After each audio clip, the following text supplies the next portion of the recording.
Greetings, my friends who are reading Earth Emotions in Spanish. My name's Glenn Albrecht, and I'm the author of the book Earth Emotions. I'd like to take you quickly through some of the main themes of the book. The first theme is the background that I bring to writing a book about our emotional relationship to the Earth.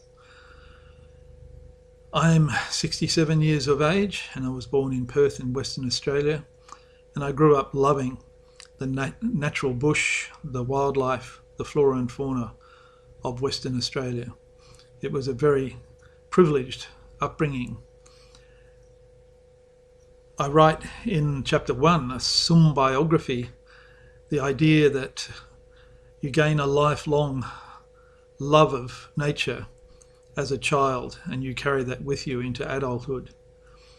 And in addition to that love, it also brings with it a degree of pain, because if you love something and then you see it being destroyed, this of course is a major blow to the psyche. And so I attempt to give the reader a grounding about myself so that they can understand what happens next. The second chapter is called Solastalgia, and that is a concept I developed in 2003, and it was published in 2005. And it is the idea of the lived experience of negative environmental change. When your home environment is being changed around you and you find it distressing. I summarize it as the homesickness you have when your home is falling apart around you. It's the homesickness you have when you're still at home.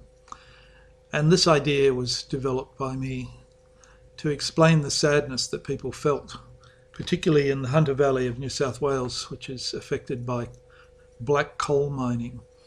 And this area has been so impacted by mining over hundreds of square kilometres that the people there began to feel sad about the loss of their loved landscape. And so the concept of solastalgia, the loss of solace from your home environment, was developed out of that specific relationship that people had to an area that was mined.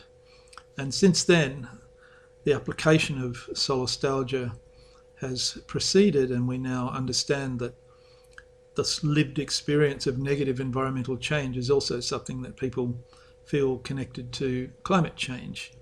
It's connected to other forms of major development. And so solastalgia, unfortunately, has become a major word of the 21st century, a word to describe the plight that humans are in. There are other negative feelings that people get from their relationship to nature and the earth. So chapter 3 is about the Anthropocene and how this age that we're now in as humanity is one of the reasons why we're seeing this collapse of our emotional health and the rise of negative emotions about our relationship to home, place, at all scales. And so there are many other terms that have been used to describe the anxiety all the way through to the dread and despair of having one's home, including the planet as a whole, gradually falling apart. And if that was the end of the story, I would be probably falling apart myself. However, the next chapter deals with what I call the symbiocene, which is the opposite of the Anthropocene. It's the idea that humans can reintegrate with the rest of life if we properly understand symbiosis and the fact that all life is interconnected, that all life lives on life, that we are not isolated in a sea of other living things. We are intimately connected from micro with our gut microbiome to macro, where we live within biomes, huge scale ecosystems. And so I've created another set of terms that describe our good and strong emotional relationships that we can have with the earth. And as a result, I feel that we have a chapter that offers the opposite of chapter 3, which is the idea of the negative earth emotions, that positive earth emotions have been with us from our beginning as a species, and that as a consequence, we have within us almost instinctually this love of life and love of nature.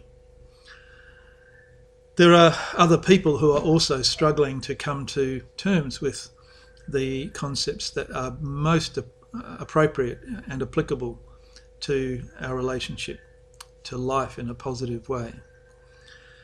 The next chapter is about our spirituality and whether or not there's any scope or room for a concept of spirituality that is related to our future on this planet. And I argue for a concept of, or an idea of spirituality, which is a secular, spiritual or intimate connection that we can have individually or collectively to the rest of life on this planet.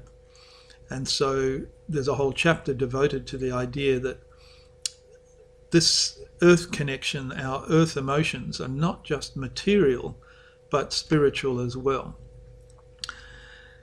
The sixth chapter is about generation symbiocene, and that's a very forward-looking chapter which says that we need a generation of human beings that can take over from the captains of the Anthropocene. We need people who feel and understand and empathise with life so strongly that we'll build our whole culture and our society and its institutions around those ideas.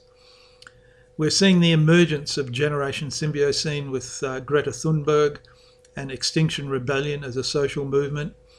And I don't see any reason why all humans of all genders, of all ages, can't be a part of Generation Symbiocene. It's an idea that is compelling, and it's inviting all to join this positive orientation towards the future. After all, if we don't have a future to look forward to, the mental health issues there, the distress, the depression that humans feel will become overwhelming. And finally, in the conclusion, I make an impassioned plea that we've only got two choices. One of them is the death of the Anthropocene and ourselves and the extinction of all other biodiversity, or at least most of it, or the Symbiocene, which is this optimistic future period that humans can enter. And so I argue that the Symbiocene is free, it's exciting, it's interesting, it's going to deliver an enormous amount of creative potential for humans of all kinds, of all talents. And so that's where the book ends. It says that our children and grandchildren should have something to look forward to. And I've written a book that takes us from the emotional depths of our relationship to the earth to the emotional highs that we can have if we reintegrate with the rest of life. And I hope along the way that you find the whole book interesting, and that the arguments are challenging, and that the writing, even in translation into Spanish, challenges you, interests you, and excites you. Bye for now. Enjoy your positive earth emotions.